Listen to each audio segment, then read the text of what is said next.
Good evening, everyone. Welcome again to day three of our week-long virtual celebration of World Bee Day here in the Philippines.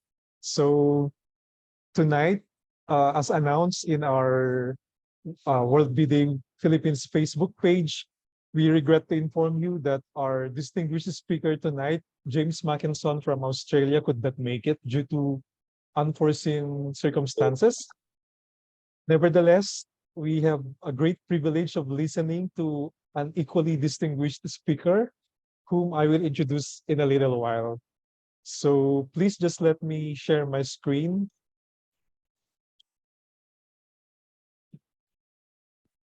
Okay, so this is the fourth edition of World Bee Day Philippines virtual celebration. We started in the middle of the pandemic in May 2020. It was just a one-day event. But in 2021 and 2022, we made it a week-long virtual celebration. And the same thing we're doing this year, 2023. For the benefit of our first-timers or our viewers who may not be aware yet about World Bee Day is observed on May 20 of each year to draw attention to the essential role bees and other pollinators play in keeping people and the planet healthy. It provides an opportunity for governments, organizations, and the civic society, concerned citizens everywhere to promote actions that will protect and enhance pollinators and their habitats, to improve their abundance and diversity, and support the sustainable development of beekeeping. So World Bee Day shines a light on the habitat of pollinators to improve the conditions for their survival so that bees and other pollinators may thrive. The date was chosen as it was the day Anton Hansa, a pioneer of modern apiculture, was born. Hansa came from a family of beekeepers in Slovenia, where beekeeping is an important agricultural activity with a long-standing tradition. So World Bee Day has been celebrated since 2018 thanks to the effort of the government of Slovenia and FAO with the support of Apimondia that led the UN General Assembly to declare the 20th of May as World Bee Day. Right, so just a recap.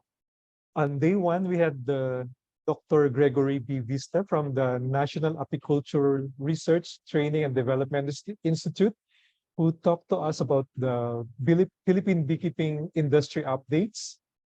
And last night, we had a lot of ideas from Sir Abu Hassan Jalil from Malaysia, who talked about the benefits of stingless bees honey maceration and infusion of local ingredients. For tonight, we have the privilege of listening to a professor from the Institute of Biological Sciences, College of Arts and Sciences of the University of the Philippines, Los Banos. She holds a doctorate degree in botany with a minor in environmental science and biochemistry.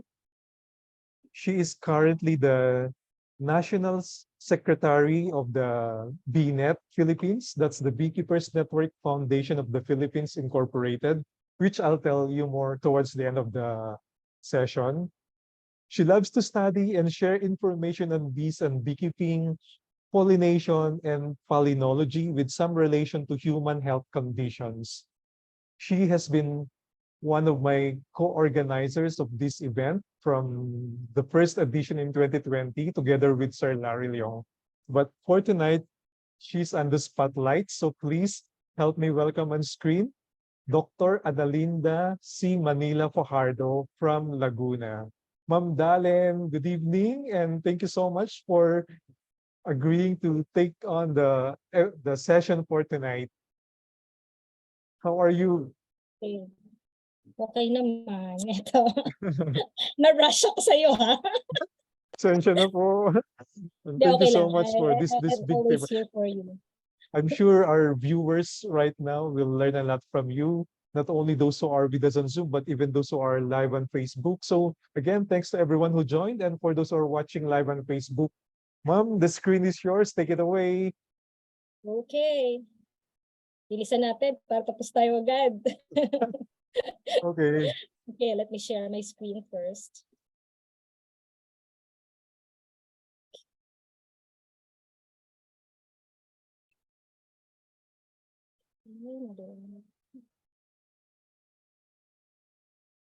Lang po. So, kita naman ano. Yes, ma'am. Yes, ma'am. Okay, so for tonight, actually this seminar or this paper, bulk of it was presented during the BNet conference last year. So I thought of since very few have heard the topic or the seminar, naisip ko na magandang i-present siya. So you'll get to see the utilization of stingless bees. Plus, of course, last year kasi I only focused on pollination. This time, I'm adding the context of beekeeping in the aspects or prospects of stingless bees. So this paper is all about how we can utilize stingless bees for pollination and beekeeping. So I divided it into 4 parts. Focus first on the importance of bees in pollinating plants, and then next would be on the stingless bees. Let's look at some basic information about stingless bees, and then focused on the sustainability of stingless bees for both pollination and beekeeping, and give some concluding remarks. So I would like to focus more on the constraints or the limitations, and then go forward with the benefits of utilizing stingless bees for pollination and beekeeping as experienced in the Philippines. So itatry kong maglagay ng mga maraming examples for the Philippine setting. Okay, so let's start with bees and pollination. So pollination is essentially, wait lang po. It's essentially the process by which pollen grains, the male part is being transferred to the stigma or the female part of the flower, and thereby we enable now the process of fertilization and sexual reproduction. Sa process na yon, it's quite considered as the most challenging of the floral events. Pollination is considered as one of the important regulating ecosystem services. It aids in increasing plant diversity and is essential in producing seeds for the continuance of the life cycle of the plant species. So in fact, around 80% ng world flowering plants need pollinators. Of these, around 35% or 1/3 of the agricultural crops would really need bee pollination. Now, there are more than 20,000 bee species in the world. Among these, 3,500 species pollinate crops in the United States. So far, data is not yet realized in the Philippines. Wala pa talaga tayo ng complete data kung gaano kagaling mag-pollinate ang bees sa maraming mga agricultural crops natin dito sa Philippines. We still have a long way to go to completely assess bee pollination in the country. Okay? Now, animal-based pollination, where of course bees would belong to, contributes to 1/3 of the global food production, of which the bee-pollinated crops account for approximately 1/3 of the total human dietary supply. Around 87 important global food crops are said to be bee-pollinated. So bees would make excellent pollinators due to their effectiveness and wide availability. They tend to collect, of course, bee pollen as a protein source for their developing young. This pollen attaches to their bodies and legs, which they incidentally transfer to the other flowers to effect pollination process. So essentially, yung paraan nila ng pagkolekta para lang sa pagkain nila, yun na yung tumutulong para makapag-pollinate ng halaman. So parang nagkakaroon ka ng dual role for that. Now, bee pollination improves fruit worth in both quality and quantity, and henceforth its market value compared to wind and self-pollination is quite higher, okay? Thereby contributing to immensely to global economic and dietary outcomes. So the problem is, lumipat. Next slide. The problem is, unfortunately, bee populations have dropped alarmingly across the Western Hemisphere, including populations of many other pollinator species. So we're not talking about just honeybees alone or bees alone, but other pollinator species. Bees have been facing a variety of challenges, influencing their growth, reproduction, and sustainability. Factors such as climate change. Yan, climate change, yung land use change, dwindling habitat because of a lot of destruction of their habitat, and of course yung pag-fragment, yung paghati ng mismong habitat, along with pests and diseases, and then also parasites. Dagdagan pa natin ng environmental contaminants. These are just some of the some of the reasons. These reasons would likely be affecting the loss of pollinators. Therefore, it is imperative to put these factors at a high point for us to get more benefit from their services. In the Eastern Hemisphere, the extent of this decline is not as significant compared to the Western Hemisphere, but still, a notable decline in exotic bee populations was observed and reported. Based when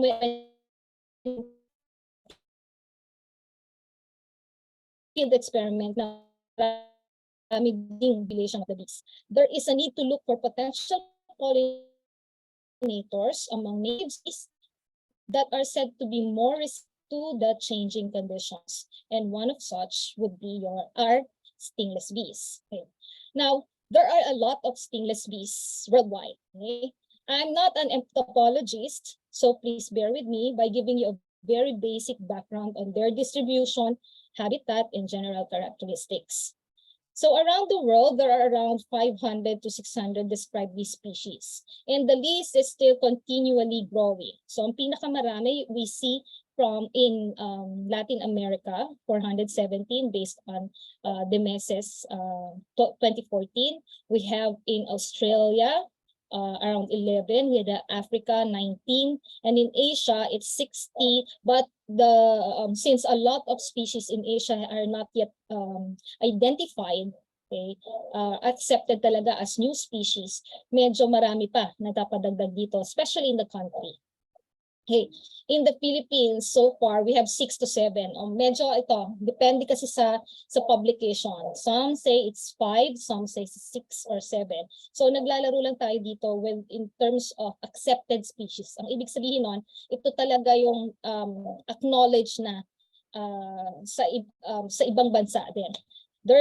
We have Tetragonal lobdiroy, we have Fuscobilpiata dapitanensis, Iridipenis valdesi, and Lepidotrigona palabanica. Okay, there's one more, but it seemed like to be it's being questioned by some scientists, and I came across one article that discusses probable non-existence of the species.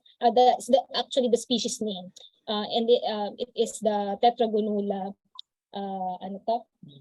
labiceps. So medyo yon pinag-aaralan pa nila kasi taxonomy for insects is really quite expansive. Medyo maraming pagtatalo pa yung iba't ibang mga entomologists.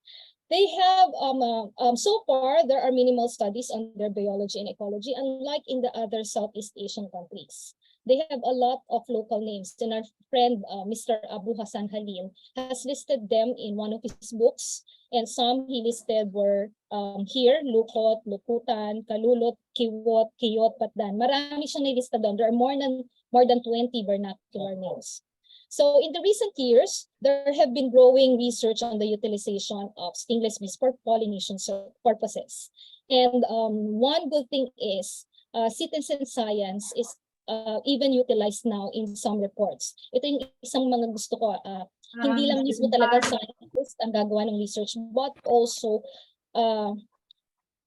utilizing the support of the people, yung mga non-scientists, like different mga beekeepers, or even just a common tao na yung hindi nasa academics or academe, kasi marami ring naibibigay na information. Okay? Although research was focused mostly on one species, and that is Tibiroy, it does not mean that the other species cannot be used for pollination and of course for honey production. Now we can look at it, there's always two sides of the story.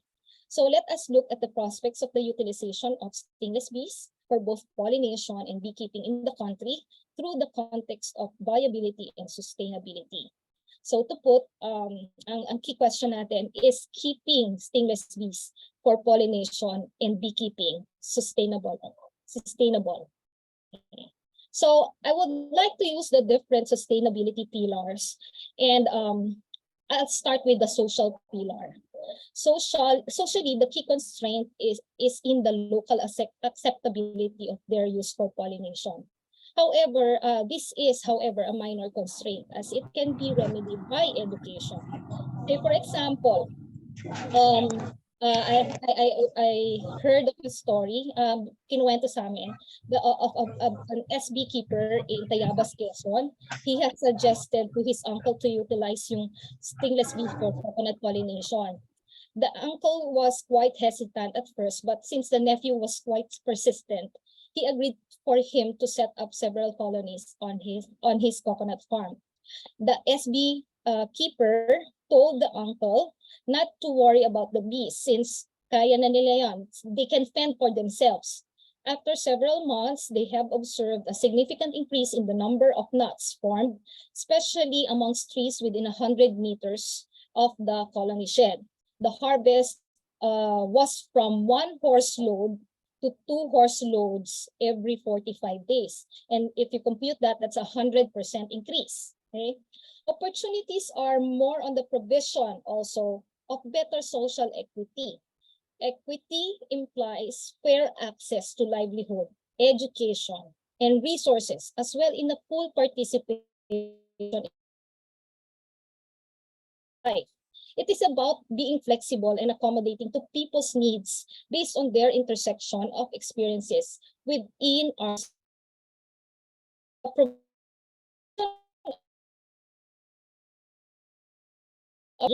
minimum skills need, ease of management, and low visitation rates entice farmers to become meliponiarists. Meliponiculture does not discriminate poor from rich people, young from old people, or educated or not. With sufficient training, it can easily be handled by any person from all walks of life. It tears down social boundaries and stigmas. Okay. Now, on the pillar of the environment, so environmental pillar naman tayo. Okay, one constraint in the environmental pillar is biological. SBs have slow unlearning curves. What does this mean? They keep going back to the area familiar to them, even though there is no more reward or food available for them. It takes almost a week before they stop going to the place, and this was observed by Rabahante et al. In 2009.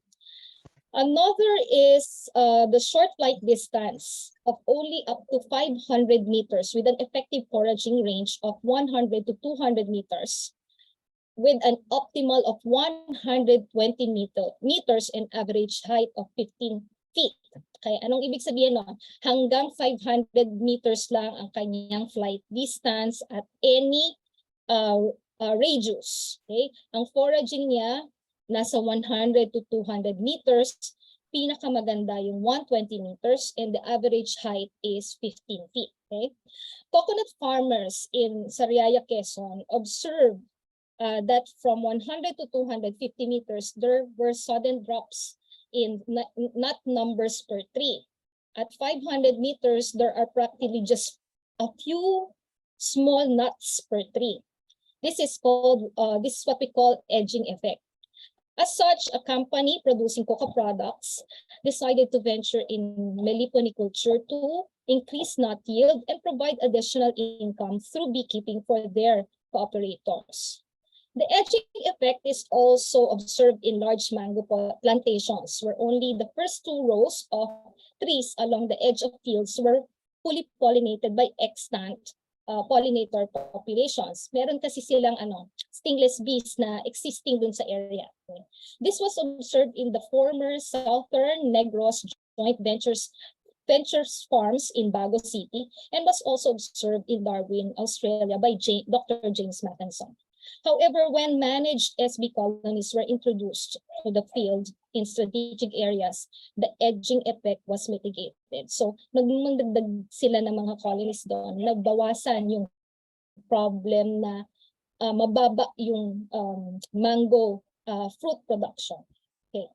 Then we also have patchiness. The patchiness of their habitat significantly affect colony distribution and sizes.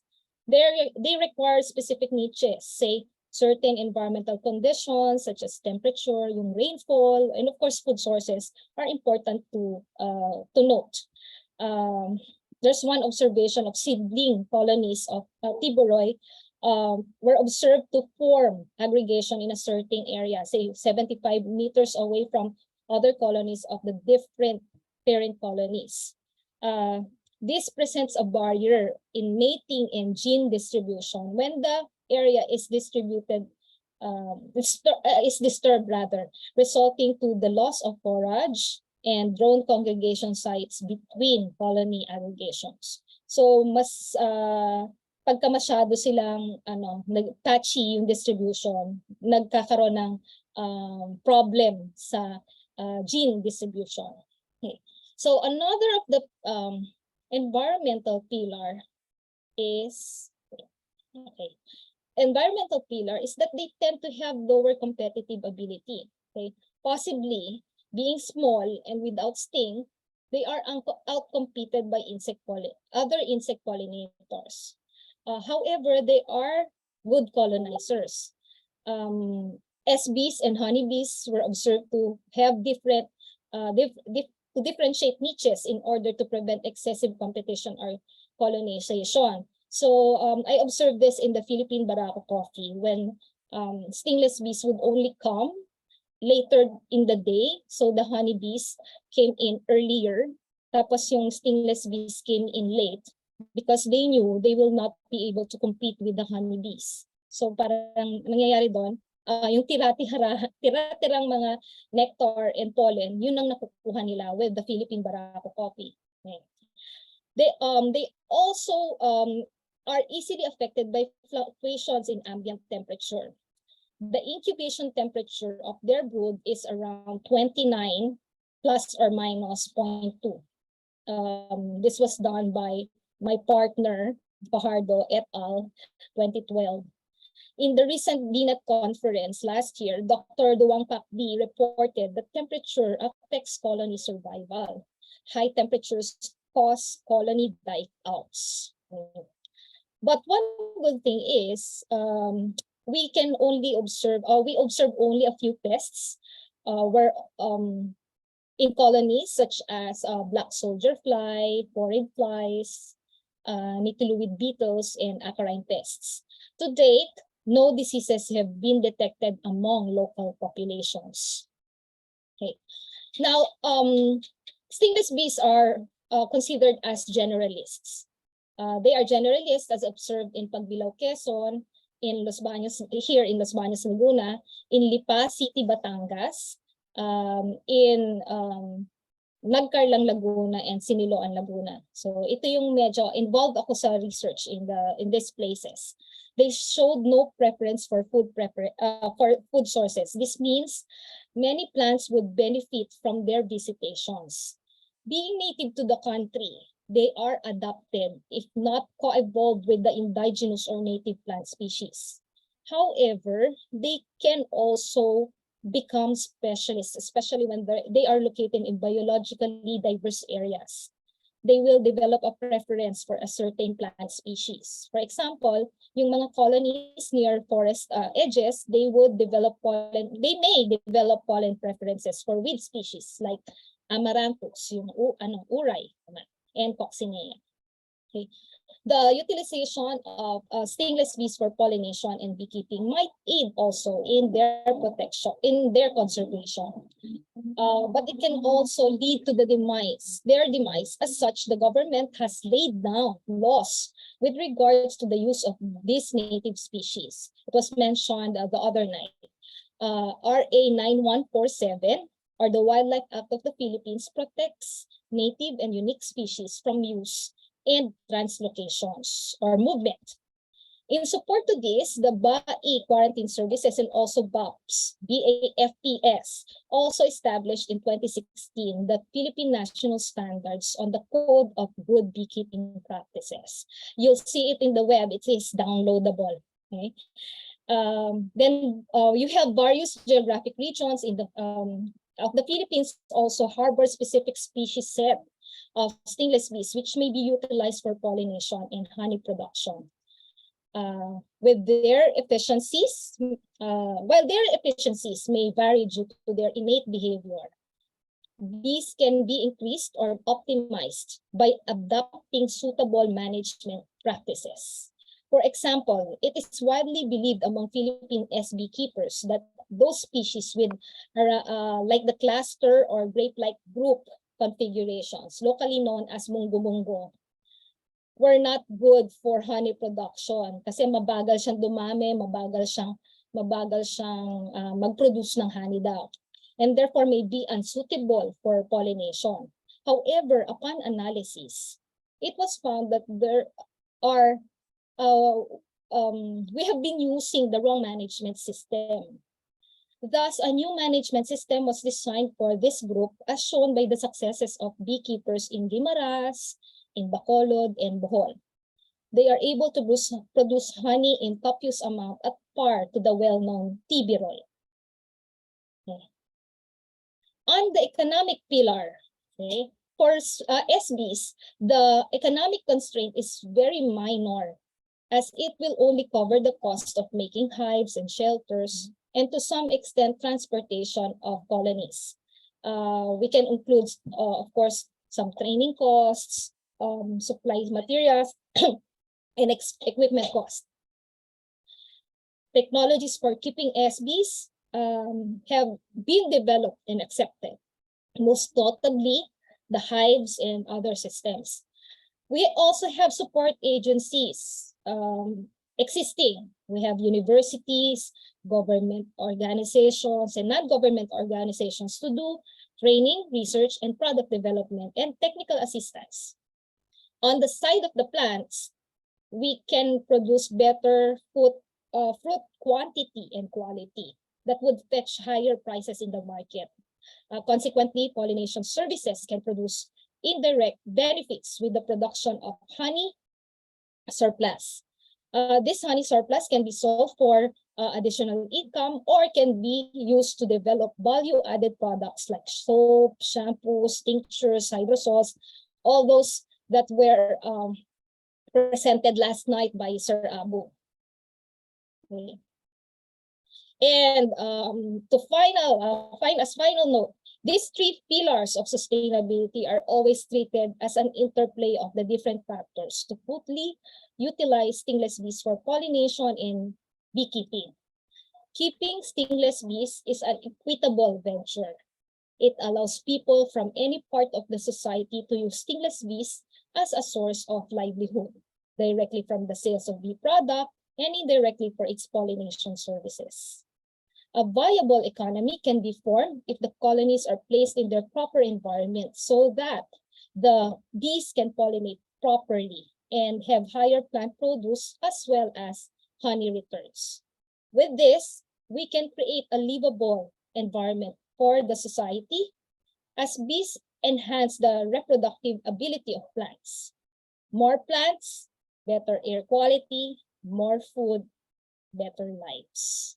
With that, thank you for listening.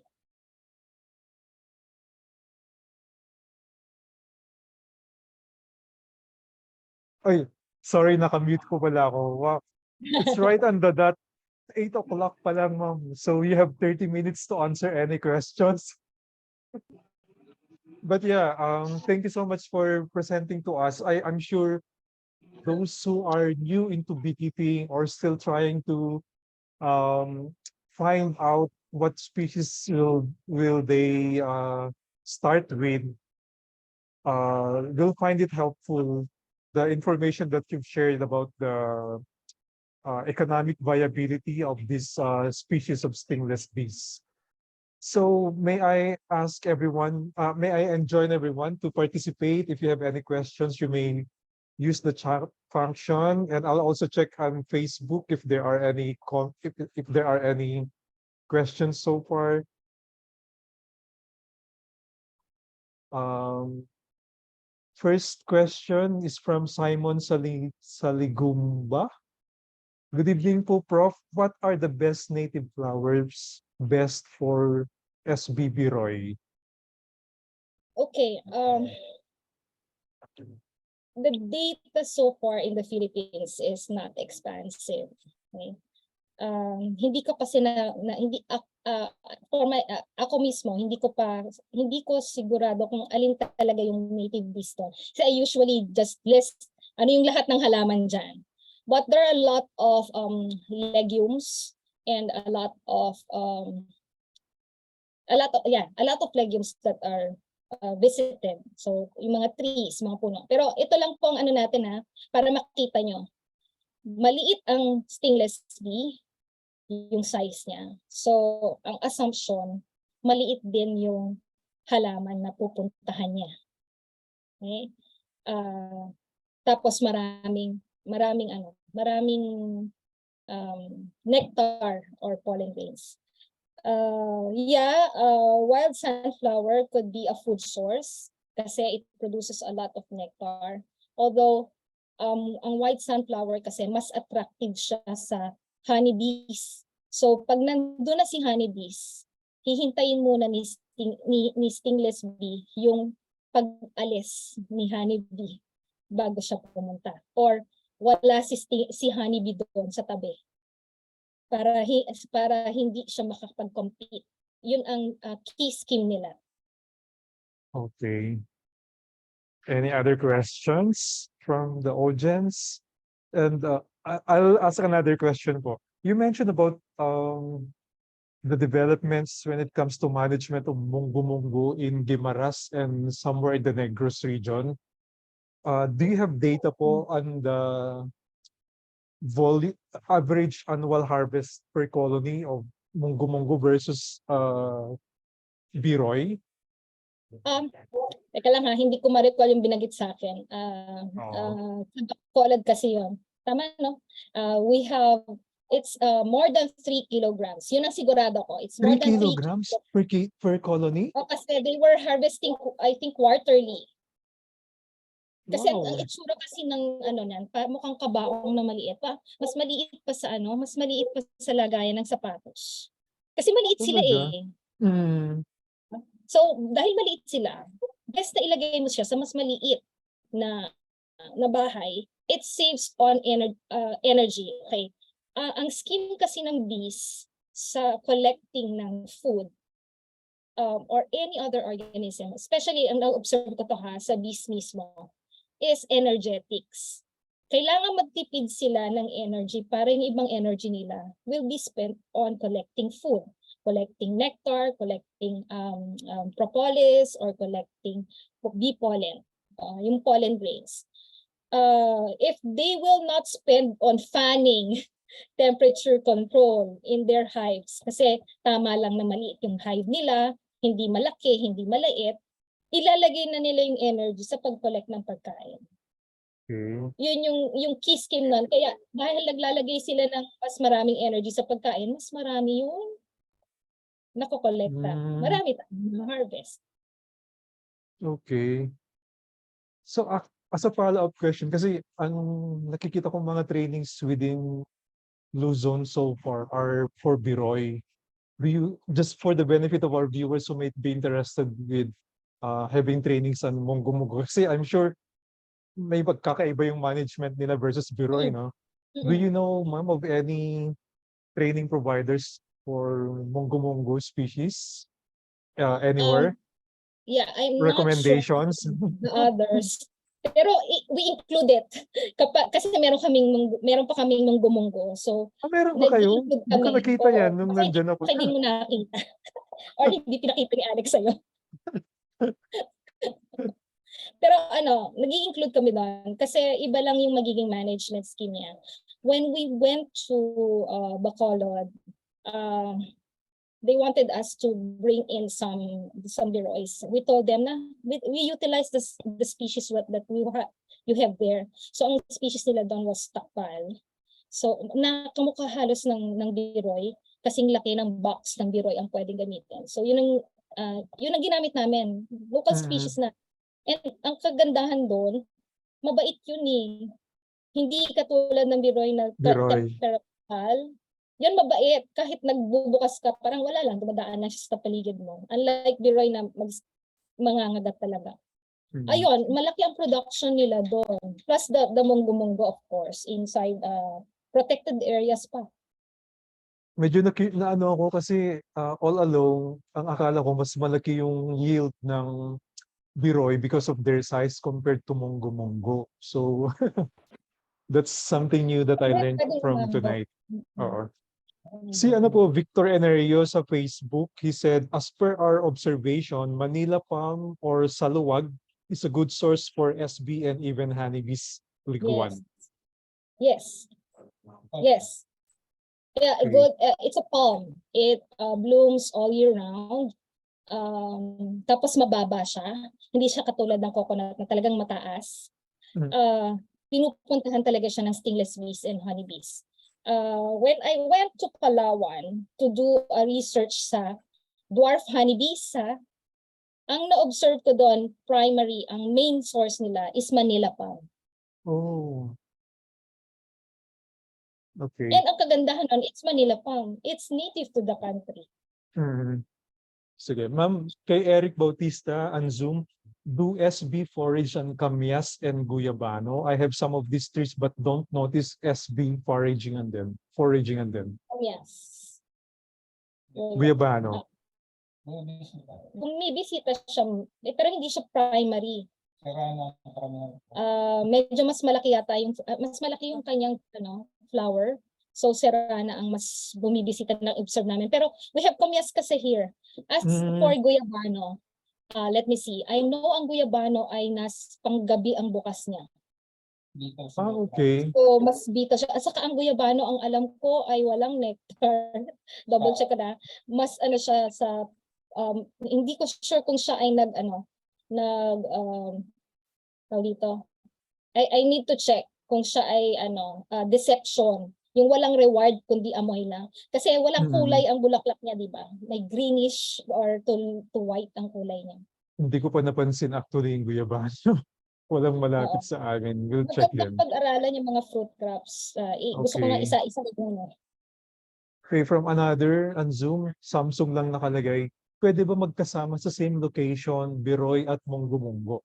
Yes, as mentioned by Ma'am Dalen, meron sila sa kanilang Trinil Bee Farm. So, I'm not sure kung taga saan itong participant na to, but if you're near Laguna, I highly recommend you visit Trinil Bee Farm. Another question from Nico Roquero. Is there any suggested prevention methods po on how to minimize the effect of various predators of honeybees, especially in areas with many birds like here in Davao de Oro? So medyo off topic siya, but if you could still, kasi honeybees to, but if you can still answer, ma'am, yeah. Siguro in the aspect kasi nung sa wildlife. Pirik-pirik, no? We tried all our best to the point na nakipag-meeting pa kami sa wild bird club, bird watchers club of the Philippines. Nung time na yon, nireklamuhan si Joel Magsaysay regarding yung kasi nasa yard niya so he had to control the birds. Problem is, napakaganda naman kasi ng mga birds na to. Very colorful, they sound very good, yung sound nila. Dalawa ang naging suggestion nun. Okay, number 1, disperse your colonies. Don't make yung colonies mo na sama-sama yung 20, 30, 40. Probably no more than 10 in one yard. Okay. So disperse mo sila kasi para hindi siya makikita, hindi masyado makikita ng ibon. Okay. Number 2, if you are friends with some falconers, do so. Invite them in your yard from time to time and let them forage on predate on the birds. Kasi bawal patayin yung may nakalagay naman doon. Pwede kang pumatay ng ibon kapag nakakasira na siya sa means of livelihood mo. So in our case, kung sa bee yard mo, yung bees mo namamatay, pwede. Pero bawal na hanapin yung nest nila at sirain yung nest. As in yun talaga bawal yun. Okay. Ano yung invite, ma'am? Falconers? Falconeers. Falcon. Falconry. Okay. Kasi kalaban sila ng nung mga pirik-pirik at layang-layang na yan. Yun nga. So, I don't know, how do you even invite? Kontakin natin si Raymart Santiago. Hindi. Merong ilan na falconeers sila. If yun nga pinapa-invite noon. Actually mention nga yung name noon ni Raymart kasi siya nga daw ang isa sa mga falconeers. I don't know if he's still practicing that now. Okay. Another one from Steve John Marvin Plaza. Good evening po. Pwede po bang mag-honey super sa mga stingless bees? Yes. Diba? Yes. 3, 4. Meron kaming ang highest namin ay 6, 7. Wow. So ilang Na 4 kilos by 8. yun? 3 kilos na yun? Hindi na namin napansin. Kasi yan, may skim yan eh. 1.2 kilos per row. Ayun, sabi po ng aming beekeeper dito ay 1.2 kilos per box. Oh. Pollen is 1. Pero mas maraming pollen grains. Kay Simon ulit, can we keep both Biroy and Mellifera at our backyard? No conflict? Yes. Yeah. Pwede. Sa harap yung Mellifera, sa likod yung Biroy, o nasa gilid. Ito po kay Pedro Arnel Rotairo. Ano pong beehive box dimension for monggo-monggo? For monggo-monggo, it's, ano ginagamit mo? Sorry po ha, kasi sabi ko sa inyo, hindi ako entomologist. Beehive dimensions. Pwedeng yung Bilis. coconut na Ay, ang pwede yung bamboo. Bamboo. Giant bamboo. Yung node ng giant Yung node, bamboo. isang node ng giant bamboo. And you have to divide it into 3 compartments. 3 compartments. Sila, horizontal yung growth nila. Yung Biroy, vertical. Pero pwede din daw gawing vertical siya. Pero yun yung giant bamboo, I think mga ganun yung size lang. 4? Around 4? ang volume niya is around 1.5 liter. We go with volume. 1.5 liter kasi ang volume ng ay 4 or 5 liters. 1.5. Yung alin, ma'am? Like kunwari Ang yung volume, litro. kailangan ng volume mo for monggo-monggo is around 1.5 liters. Yung loob niya. Para masukat yon, yung parang, kunwari, di ba yung mga 1.5 na size ng mga soft drinks? Parang gano'n. Pwede, yeah. Oh, Ganon. okay. Kay Christian Javier, ilan maximum ng Biroy colonies per hectare? Depende sa vegetation. Depende sa existing vegetation yan. Kasi as I mentioned, siya ay wala siyang main preference. Unlike, Flores de Mayo siya. Generally siya, ibig sabihin marami siyang pwedeng puntahan. Unlike ang honeybees, paborito ko ang sunflower, paborito kong ganyan. Meron siyang preference. Ang stingless bees, less likely ang preferences. Kaya yung mga nababasa kong journal articles, they never go beyond 50 or 60% na sinasabing.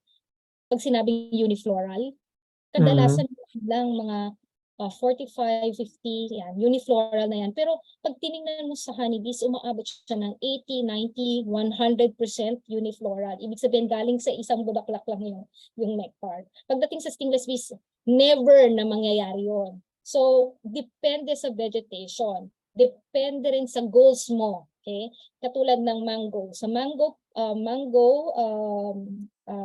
plantation, ang suggestion is 1 colony per medium-sized mango tree.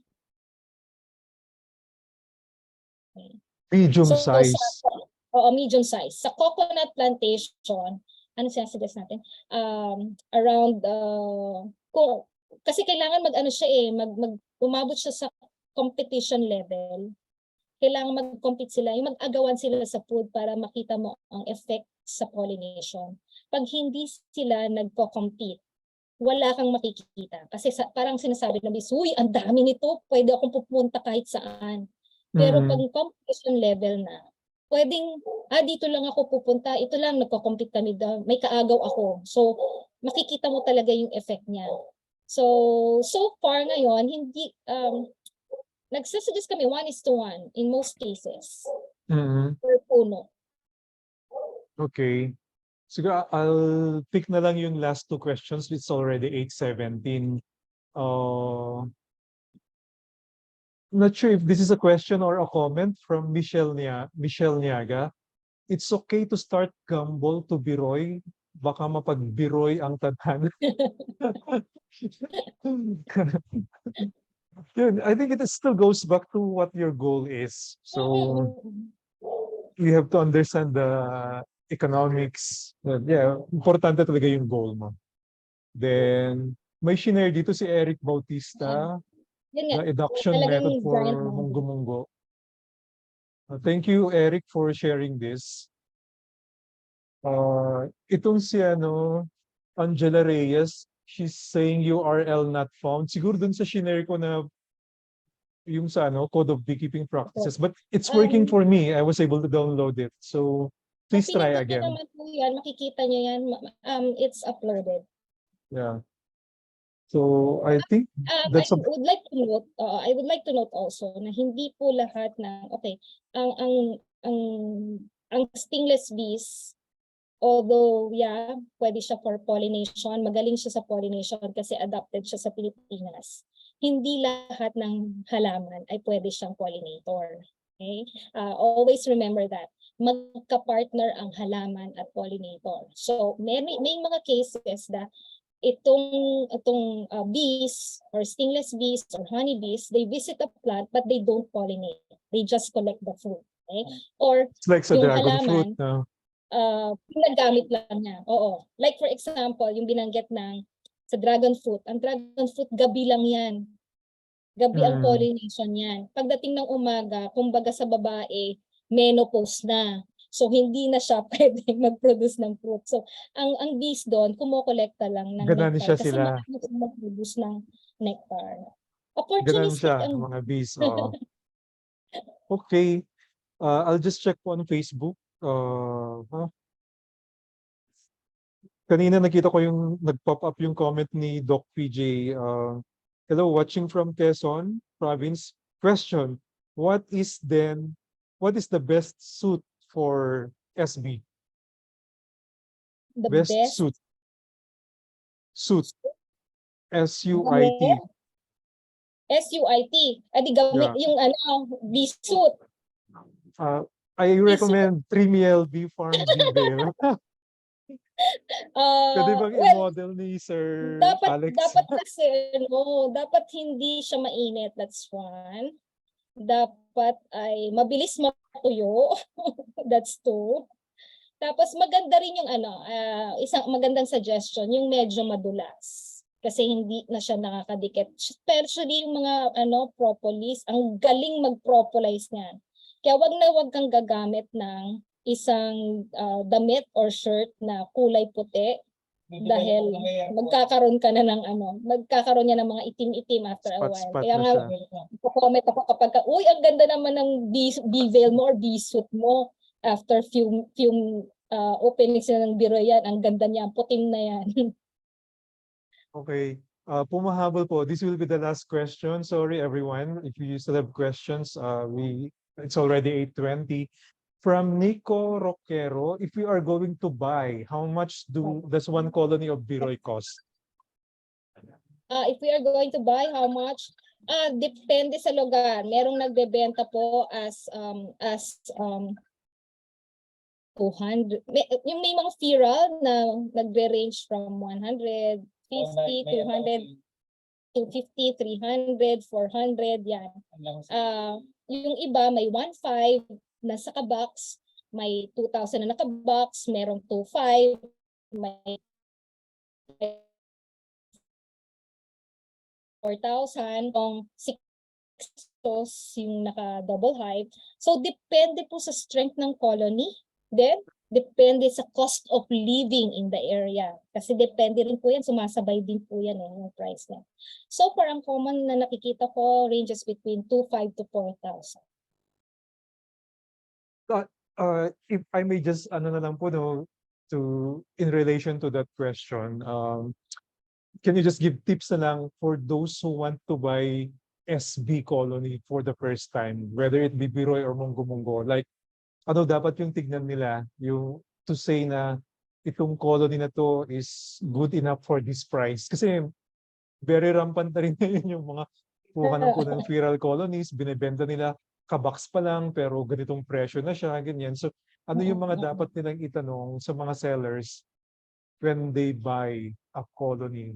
Yun na lang po siguro yung last. Any pointers po, ma'am? Ano kasi ako hindi ako advocate ng talaga ng Feral. bibili ng kabox. Hindi ako advocate. Even kami, as much as possible, we say na, wag na kayong bumili sa amin. Although yeah, we sell, pero it's better for you to get. Okay, for reasons, number one. Best bet, una, ano muna tayo, training muna. Okay, Yes. mag-training ka muna. Kung hindi ka makapag-training, do read a lot or look at kung how beekeeping is. Kasi para sure ka na kung bibili ka, hindi masasayang yung pera mo. Yan. That's one. Number two, sa training kasi, tinuturo dyan how you can get feral colonies. So, wild colonies, mas mura yon, that's one. Second, yung bees na makukuha mo ay tinatawag na quote-unquote acclimatized or adapted na dun sa area mo. So if you're from Quezon, get from areas in Quezon kasi sanay na siya sa environment, alam niya na saan siya kukuha ng pagkain, hindi mo rin siya inalis dun sa mismong location niya na inilayo, kundi inilipat mo lang siya. Kumbaga, nandun siya sa kapitbahay, nasa puno ng mangga mo, nilagay mo lang dun sa malapit sa iyo, nilagay mo sa box para mas madali sa iyo na makakuha ng produce or magamit siya. Ayan. Hindi ka nagsira ng environment doon kasi still the same. Naglipat ka lang Parang pang kumuha ka na sa hive ng honey, inilagay mo lang sa bote. Parang ganun siya. Ayan. Ngayon, kung bibili ng colony, buy from nearby provinces that you know that they have the same species as you have in your place. Okay? Wag kang kukuha na sigurado na alam mo na wala ka nung species na yon. Say for example, I'll give an example na lang. Okay? There are rampant selling of Tibiroy kasi siya yung well-known. Siya yung well-known na ginagamit. Pero may mga places o may mga lugar na walang Tibiroy. So if you take in Tibiroy, binili mo ay Tibiroy doon, ang nangyayari doon, pwedeng mangyari tatlo. Mamatay si native species mo na nandoon na stingless bees, or mamatay yung binili mo kasi hindi siya naka-adapt dun sa area. Or pangatlo, pareho silang buhay pero yung population nila bumaba. Yung productivity nila parehong bababa. Buhay nga sila parehong bababa. To the point na kapag siguro magkaroon ng environmental problems, environmental stresses, posible na pareho silang mamatay. Di sinang nawalan? Environment sa katao. Tayo. Ngayon, if you are going to buy those in the boxes, make sure to ask ilang buwan na siya doon. Buwan ha, hindi linggo, buwan. Around 3-4 months? 3 to 4 months na sa box. Hindi lang yung kalilipat lang sa box, parang naglaway lang siya ng konting propolis doon, buhay niya. No. 3-4 months. Okay? Stable na dapat siya. I-check nyo yung brood kung okay. Walang kayong makikitang mga pests. Wala siyang walang basa sa loob. Hindi siya nabasa. Covered ng propolis yung top. Pag binuksan nyo, medyo covered yung brood on top. May mga young brood, may mga puti. Marami kang makikitang puti-puti. May eggs. Yan, siguradong may eggs. Meron pa ba ako na-miss? Essentially, ayun, yun yung isa, yung food. Baka dapat merong food supply siya. Meron din siyang pagkain dun sa place na yun. Dapat talaga medyo matagal na siya dun sa box. That's one. Kasi established na siya doon. Hindi pwedeng kailan lang siya nailipat, isang buwan lang. Okay? Then, ayun, munti ka naman kayo. Dapat meron silang post-selling service. Kumbaga, meron kang warranty. May warranty ka. Consultation. Oo, may consultation ka. Tapos bibigyan mo, okay, pagka ganitong months namatay yan, papalitan ko yan. Merong ganun dapat. It boils down to also the key business ethics. Dapat talaga meron na.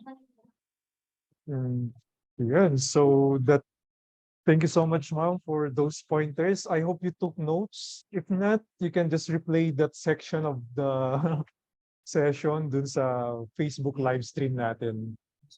Sasagutin ko na lang tong kay Nico. Pwede po ba humabol? Last lang po, yung solitary bee stingless din ba yun? Madami kasi sa golden shower. No, it's solitary bee. It's not a stingless bee. Yeah. From Joffrey, thank you so much. Learned a lot. 60 minutes well spent. Yeah.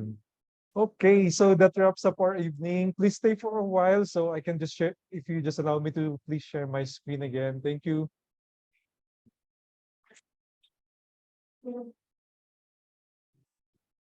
So again, World Bee Day Philippines, Buzz About Bees awards this certificate of attendance. No, it should be appreciation to Ma'am ANALINDA-FAJARDO for being our speaker tonight on the Prospects of Stingless Bees for Pollination and Beekeeping, held via Zoom this 17th of May 2023, signed by myself as organizer and founder, and Sir Alberto Marcia, the president of BNet Luzon chapter. Ma'am Dale, you saved the night. Thank you so much. And a lot of our participants learned a lot from you. Even myself, I did. Thank you po. Ingat and God bless. Tomorrow see you on ulit. Friday, ha? See you tomorrow. See you on Friday personally. Yeah. Okay, so before we let you go, tomorrow it's going to be with Sir Liga Itana of PSB Farm. Those of you who are planning to keep or currently are keeping Apis cerana, this is your chance to get to learn from him his best practices.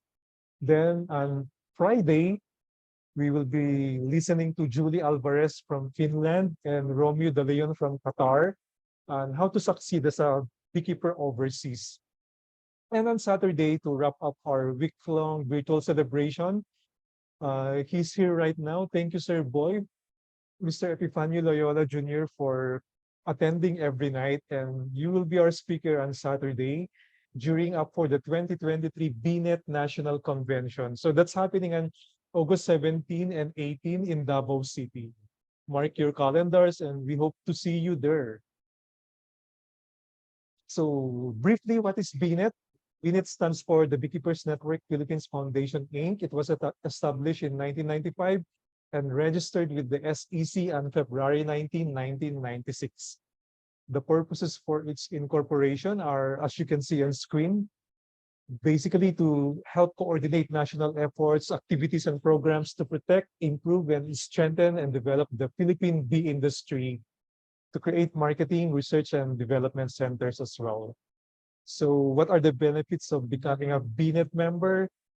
You can become part of the national database, be kept informed with the technological and policy updates, and be involved in promotions and other benefits and materials and equipment. So if you'd like to be part, and we recommend you to be one, you may join any of the 3 chapters. There's one in Luzon, Visayas, and Mindanao. As mentioned earlier, Ma'am Dalen is the National Secretary, so you may also message her for more information. The membership fee is 300 pesos per year. And also, if you're not yet a member of World Bee Day Philippines Facebook group, I encourage you to be part of it so we can continue to learn about the fascinating world of bees and honey even after this week-long celebration. And lastly, I would like to thank our co-presenters and sponsors for this event. As mentioned earlier, BNet Luzon chapter headed by Sir Alberto Marcia, El Dorotea by Evelyn Mason Valdemeca. She's an urban beekeeper in Taguig, and she also sells basic beekeeping tools and supplies. You can visit her Facebook page, El Dorotea. I also would like to thank Fairmont Makati. They operate Raffles Hotel, and they're the sponsor for the grand prize for our raffle, which I'll tell you more about in a few seconds. Hania, that's our brand of honey. You can check our page on Shopee. Then Larry's Honey by Sir Larry Leong. He comes up with very, very innovative products you can try also. And he's on Shopee as well. And of course, Trivial Bee Farm from Ma'am Dalen and Sir Alex Fajardo from Calamba, Laguna. They sell 3 kinds of honey and there are many byproducts. So stingless bees, Apis cerana, and Apis mellifera. So miel means honey in French. So they sell 3 honey. Then World Bee Day Philippines, Stingawin. It's not in the poster, but it's a board game about the fascinating world of bees and honey. And lastly, but not the least, the Gary Bee movement by Coach Gary Bee. He's helping me organize naman yung physical celebration, which is going to be held on Friday to Sunday at QC Circle. We'll be announcing the details tomorrow. So for the raffle, this is the 3rd night already. And as we have been mentioning, if you are able to join 3 of the 6 sessions, you will qualify for the grand raffle, for the raffle draw with the grand prize of buffet lunch or dinner for 2 at Spectrum. That's at Raffles Makati. But of course, if you're in Mindanao or Visayas and you have no plans to come to Manila in the next few months, the grand prize naman is transferable to any of your friends or relatives here in Manila. And we also have special prizes from our sponsors and co-presenters and sponsors. So I hope you will be able to meet this qualification, 3 sessions out of 6. And the key is for you to fill up the feedback form. Ma'am Dalen already shared the link to the feedback form, and that will serve as your attendance. So maybe tomorrow night I will be flashing on screen already the qualifiers, because this is already the 3rd night and many of you have been with us for the last 2 nights, and we're very grateful for your participation. So I think that's about it. We've gone a little bit over time, and I hope it was all worth your while. Thank you so much. Stay safe and God bless. See you again tomorrow night with Sir Liga Itana. Bye-bye.